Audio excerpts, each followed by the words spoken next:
Hey everybody, Motorport59 here. Doing this video today because there are still people out there who think COVID is some sort of a government hoax. I know not a lot of people do, but there are still people out there, I still see it, that they think it is all had to do with some political thing. The way COVID was handled was definitely political. Depending on which state you lived in, it was all political except for the COVID itself. And there are still people out there who think that this is just some other form of the flu. And the reason I'm doing this today, for those of you who don't know, I contracted COVID last November. I started showing symptoms on, it would have been November 5th or 7th or something like that. And I went into the hospital on November 15th and was hospitalized until December 9th. And when I was released from the hospital, I didn't have COVID anymore, and I didn't have pneumonia while I was in the hospital. I also had bilateral viral and bilateral bacterial pneumonia, among some other issues. But I didn't have pneumonia or COVID anymore when I got home, but I was still very sick. I was unable to function on my own. I couldn't stand by myself. I couldn't get up off the couch or out of bed. I couldn't walk. I couldn't do anything by myself, and it took a couple of weeks before I could actually stand on my own. You can go back if you want and watch what I went through with COVID. It's on here somewhere. But it is August 10th, and between the time that I really started feeling better, which was around mid-April, the time I got off of oxygen. I was on oxygen at home for months. But when I started feeling better, I did continue to have after effects. Nothing real severe as far as debilitating or anything. But as I said, it is August 10th. And for the last 2 days, I have been suffering what some people are calling long haul effects. I don't know if I like that term, but whatever. It doesn't really matter whether I like it.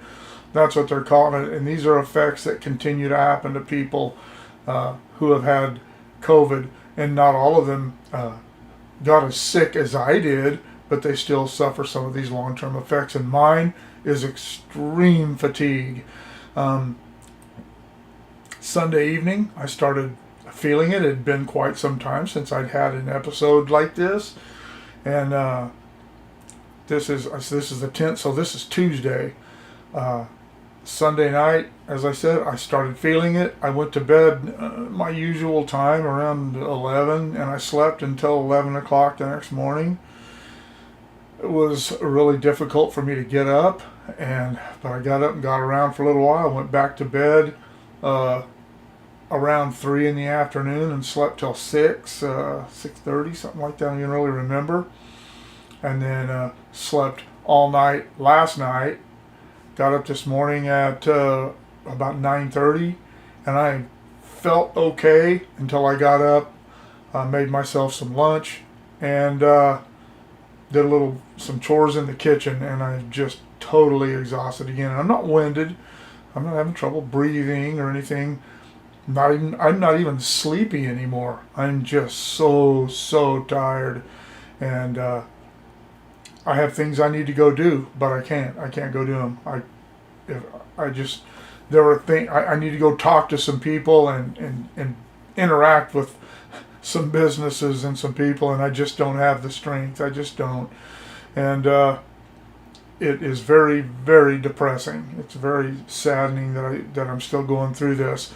But this is part of the COVID thing. They told me this might happen, that this was definitely when I was released from the hospital. This is definitely one of the long-term effects people were talking about.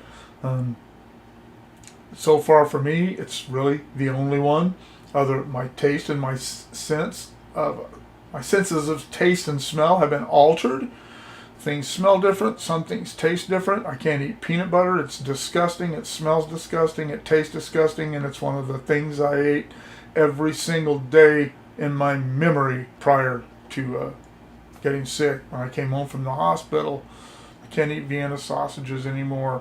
I can't eat cold pork and beans, which I really like. I can eat them if they're warmed up, Chili tastes different. Coffee tastes different. They both smell different. It's not bad, but it's different. But this fatigue is something that I can deal with all the rest of the taste and smell stuff. Whatever. I'll get used to it. But man, this fatigue is really something else. It really just wipes me out. I was putting dishes away in the kitchen. It got to where I couldn't even hardly lift the bowls and plates up into the cupboard. It's just horrible. I'm not a hypochondriac. I hate being sick. I hadn't been sick in years before this happened. 2015, I had a flu. I was sick I was looking in my journals. I was off work for 4 days and felt really bad for about another 5. I don't even remember it lasting that long. But I hadn't had a cold, and I don't remember the last time I actually had a cold. So I hate this. But it's real. If you don't think it's real, go back and look at my COVID things, the stuff I did while I was in the hospital. I have no memory of doing those videos. COVID affected my memory for quite some time. It's better now. I don't have those kind of issues. I don't have any issues in my memory that I didn't already have. I just wanted to bring this up. If you think it's fake, it's not. If you think the crap that the governments did surrounding it is real, I agree with you. I haven't changed my attitude or opinion about how the governments handle this, especially here in California, how they manipulated the numbers to create fear, instill fear in the general population, and to get their way by mandating things, forcing people to do things without even making laws to support that. Just in my opinion, just to see if they could get away with it, see how many people they could get to do these things without having to involve law enforcement or the actual or the legislation of each state or the federal government. But anyway, don't doubt that this is real. People talk about the vaccine. If you want to get a vaccine, get a vaccine. If you don't want to get it, don't get it. I just really don't care. But if you get sick, which I hope you don't, the vaccine was only supposed to keep you from getting sick like I did and possibly dying. It's not supposed to keep you from getting it. If you do contract it, I hope for you it's like my wife and 2 of my daughters who just suffered the milder symptoms. I hope to God no one gets it like I did. And I certainly hope you don't die. Like I said, if you want to get it, get it. If you don't want to get it, don't get it. But please, please do not underestimate COVID-19, because it really can have dire effects and long-term effects on your life. All right, well, let me know what you think about all of this. Leave it in the comments below. Shoot me an email at motopoet59@gmail.com. Like, share, subscribe. Click on the bell if you want to be notified of future content, and we'll see you all later. Hopefully when I feel better.